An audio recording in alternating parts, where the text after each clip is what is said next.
Da-da-da-da-da. Slam.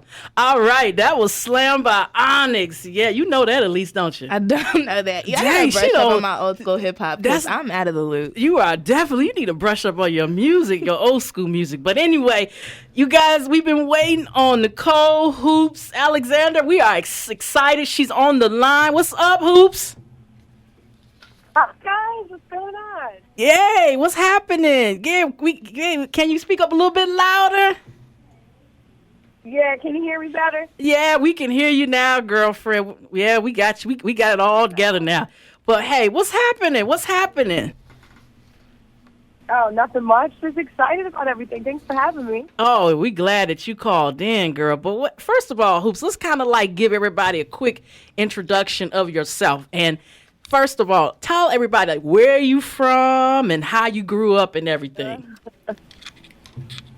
Well, I mean, I'm just a small town girl, just like the song. I mean, I grew up in Brownstown, Michigan, and, there was nothing but dirt roads, backwoods, creek swing, that kind of fun. So, everybody's like, well, why are you in Tennessee? It's just as my home away from home. It's the same thing here. So, born and raised in Michigan. And that's what's up. I don't know. I was a crazy kid, adventurous. I had, like, an overactive imagination. Like, I don't know. I love being in the moment, but I love, like, also staying in a daydream about the future. Like, I always just was, like, kind of knew something. I wouldn't just be, like, a 9-to-5 or something regular. I knew that I was going to be doing something. I don't know what it would be, but something great. I don't know. So your background and you growing up just being super adventurous, is that what inspired you to get into your dream of modeling and acting?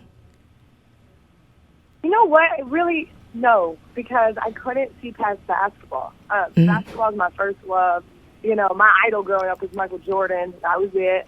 And I just always thought, like, okay, one day I want to take this as far as I can. It was basketball. But, I realized young, whenever that didn't work out, that, like, God has his own plan, So I just was always put in a situation or a position where people could see me. And, yeah, I've heard it. You should model, you should do this, that, and the other, but I never thought about it.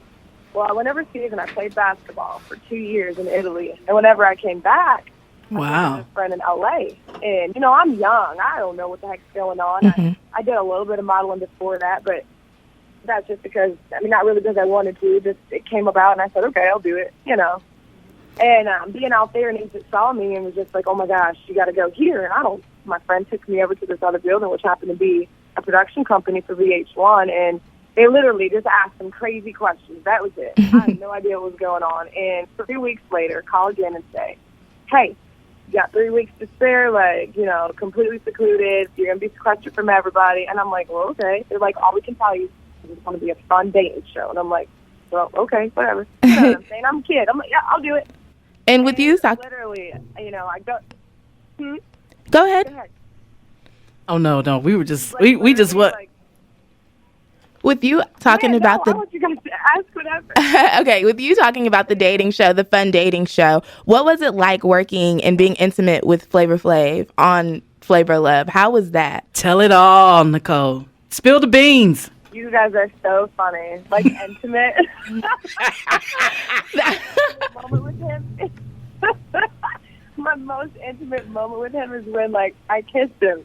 Like, we kissed. And I was surprised because I'm like, okay, look, this is a dating show. We're getting harped around about it. I disappeared the first 2 episodes because whenever it started, they're like, 3, 2, 1. The doors open up. We had no idea who was coming through there. And it was Flav. And I'm like, oh, my goodness. And so, yeah, I ran the first episodes. I'm like, no, I don't even think so. Well, you get to know him. He was an awesome guy. I mean, and they're like, all right, come on, man. It's a dating show. You got to get a little more emotional about it. And I'm like, I'm trying. But then, we just got really close. He was freaking awesome. The best person I've ever met. Love him to death. And, it wasn't as bad as everybody's thinking. You know what I'm saying? You get to know a person and things change. I love him to death. That's awesome. I wouldn't be here right now if it wasn't for him. You all had a great chemistry on the show, and it was always really interesting to watch. Even to go back and watch reruns of it is always fun because you all just had such a great chemistry. So it's great to hear you say that. Yes. Now, Nicole, of course, right now, Yeah, Flavor Flav. But hey, Nicole, like right now, you got your new reality show. It Takes a Sister on Oxygen. Yeah. Tell us about that whole concept. Like, did you come up with it? Did they approach you? And because we got some people out there who want to get into the reality show industry. Yeah, I mean, it was hard work. It took 2 years to even get it, just to get it. But in this business, it's so up and down. But the thing is I've been blessed to be in it for, 10 years now? 2006, Flavor of Love. 2008, I Love Money, won that one. And so just constantly being out there and around it, I just knew, I'm like, I have to produce my own. And the shows that I've done have been challenge shows. The world, it was time for me to open up to the world. They don't really know who I am or what I do. They know who I do it for, and that's my family. And, that's most important. So I said, Dre and I were sitting on the porch, and he's like, Nick, just go ahead and do it, man. Just do it. And I was always, the reason it took so long is I'm very protective of my family, my sisters. I've been through, a very hard time media-wise. Right. Just people, rumors and things like that. And I would take that a million times more just to keep my sisters safe. So it was always right. How are they going to take it? Are they as strong as me? So I really didn't want to put them out there. But then I'm like, everybody, you guys got to do it. Just do it. And so finally I said, you know what, Drake, let's get the footage together, because I filmed a lot, just our adventures and stuff like that, going on hikes. And it's so funny. And we're together all the time anyway. And we're so much older. And they're like, okay. We put a reel together. I took it to L.A., partnered with a production company, and we literally went and we pitched the show to 6 different networks. And Oxygen happened to love it. There was another network that did. They got into a little bidding war, and we came out with Oxygen. So wow, that whole experience is great. I mean, I needed to have something up underneath my belt longevity-wise, and I would love to start producing more shows and not necessarily being in front of the camera, So this was like a double blessing for me. That is awesome. And on the back end. So wow. Now, Hoopz, I've seen the show, and let me tell you. So I'm gonna let Elise ask some of those questions. But first of all, is there going to be a season 2 to It Takes a Sister? We're keeping our fingers crossed. It's looking good, though. Can't really say. So we got to just stay tuned, right? Stay tuned, right? You just got to stay tuned. Yeah. Yeah, just keep going to Oxygen and watching the episodes and commenting and whatever. Yeah, it's looking good, though. Yeah, but I'm sure everybody has seen at least the episode where you are have the big garage sale, yard sale, and you're selling Shaq's underwear. And Dre, they were trying to steal some of his stuff too. But anyway. We see that is a big storyline, and you're kind of still dealing with that breakup. So are you dating anyone now? Well, the tricky thing about filming or just reality period is time frame. And, obviously we filmed a while ago, and it's just now airing. So I am single, actually. I was in a relationship with somebody from Knoxville, and, a year before we started filming the show, we filmed the show that took a good month and a half, and then probably 3 months after, we couldn't, my main thing with the person that I was with was, could he prioritize what he was doing, his friends, his life, and me, and he couldn't. So I just never felt and then, you know what, we're getting older. At the end of the day, I'm not going to say I'm on a time frame, but if you see, we're old enough to know if we see ourselves as somebody or what that person can show us, and if it's not the right thing, I'm not going to waste my time. I need, you know what I mean?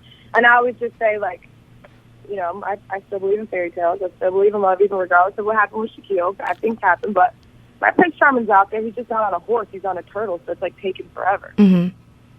So what kind of men are you looking to date moving forward? Are you still into athletes, or were you just date a regular Joe? Yeah. No, I did kind of date a regular Joe. That was the last person I was with, even though he fought in the UFC. He kind of was normal. I love that. But whoever comes around, and I just feel I'm not going to say I'm picky, but yes, I do. I love an athletic, healthy lifestyle kind of guy. Obviously, I love tall men. I don't know.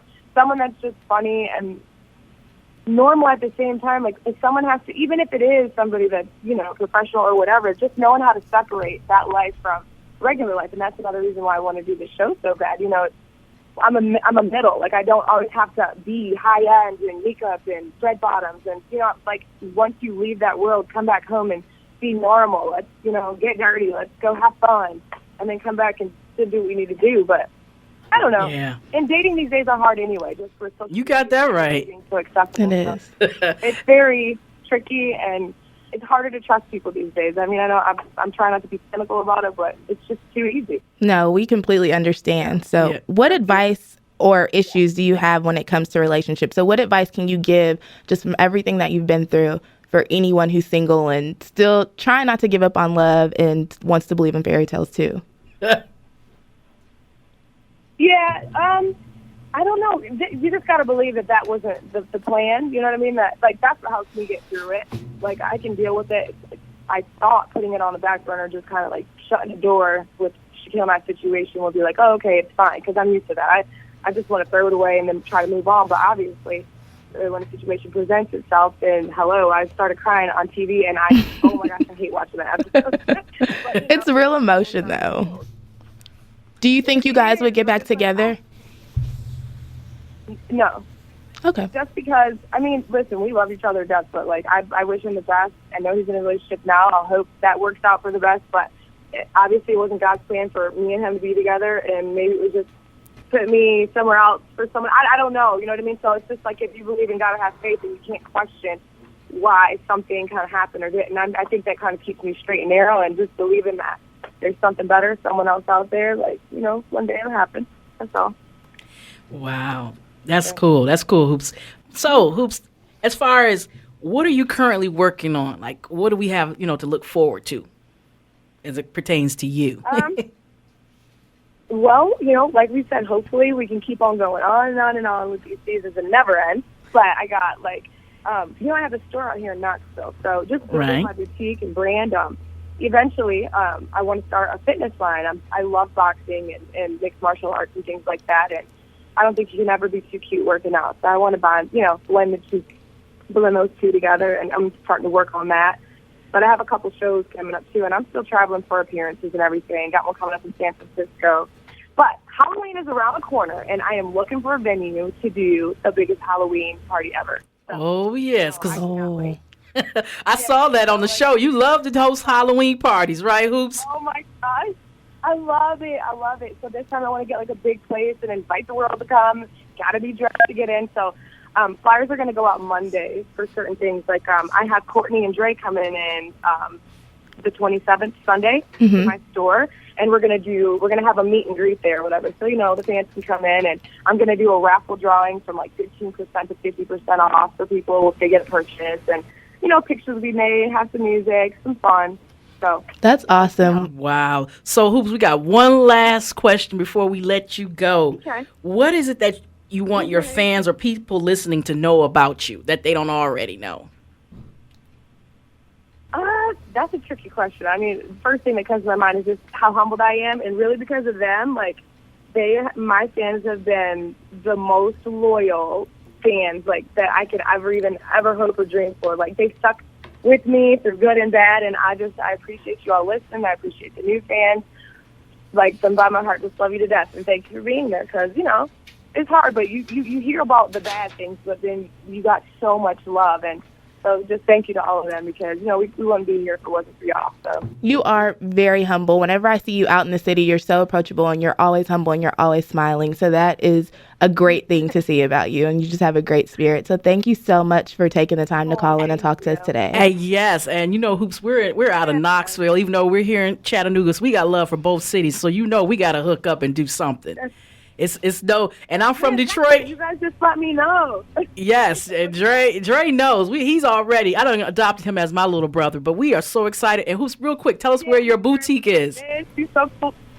Yeah, just let me know. And I know y'all got a fashion week coming out there, 7th through the 10th. I may come out there for that, and so I'll hook up with you guys. Okay, yes. We can play, like, prank some people. You know it. You know it. Now, Hoopz, tell everybody where your boutique is in Knoxville. It is at the Gallery Shopping Center, and it's the address is 7240 Kingston Pike, and my shop is called Heaven on Earth. So we'll be out there the 27th Sunday, and you guys can come meet me, Courtney, and Dre, find some cute clothes, maybe a cute dress, and we'll hook you up. And we'll put flyers out. So all my social media outlets, at The Real Hoopz, Instagram, Twitter, it's all at The Real Hoopz. So you'll see it on there. All right. Well, you heard it first here on the Marj Ray Radio Show. Thank you so much, Hoopz. We love you. And we got to do this again. You're welcome. Love you too. Okay. All right. All right. Bye, y'all. All Bye. right. Have a good day. Well, everybody, you heard it here live on the Marj Ray Radio Show. We're so excited. Join us every Sunday. Bye. Well, maybe not. Join the Marj Ray Radio Show every Sunday at 1:30 p.m. on 93.5 FM WMPZ, Chattanooga, Tennessee. We promise to bring you some of that old school hip hop and R&B, hot topics, some interviews, and some yummy food for thought. So everyone, remember to tune in every week, Sunday that is, to the Marj and Ray Radio Show.